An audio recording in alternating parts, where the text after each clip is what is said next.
సూర్య నటించిన retro movie గురించి చెప్పాలంటే ఇది రెట్రో కాదు భయ్య, దారి తప్పిన మెట్రో. ఏంట్రా వీడు ఇలా అంటున్నాడు అనుకోవచ్చు, బట్ నిజం భయ్య, మూవీ జస్ట్ ఆవరేజ్ అంతే. పెద్దగా చెప్పుకోవడానికి మూవీలో ఏమీ లేదు, బట్ ఉన్నవి చెప్పుకుందాం. కంగువ లాంటి భారీ డిజాస్టర్ తర్వాత సూర్య నటించిన మూవీ రెట్రో. మరి ఈ మూవీతో కంబ్యాక్ ఇచ్చాడా అంటే ఇవ్వలేదనే చెప్పాలి.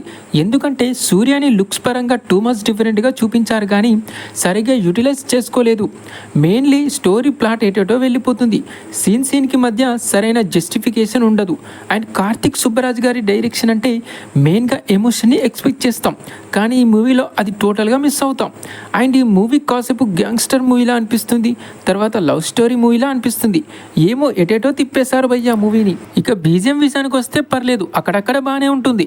ఈ మూవీలో ఏదైనా ప్లస్ పాయింట్ ఉందంటే అది సూర్య యాక్టింగే. అండ్ షాకింగ్ విషయం ఏంటంటే ఫస్ట్ టైం పూజా హెగ్డే మంచి పర్ఫార్మర్ అనిపించింది. ఉన్నంత వరకు చాలా బాగా సెటిల్గా చేసింది. సో పూజా పాప కోసం వెళ్తే వెళ్ళొచ్చు.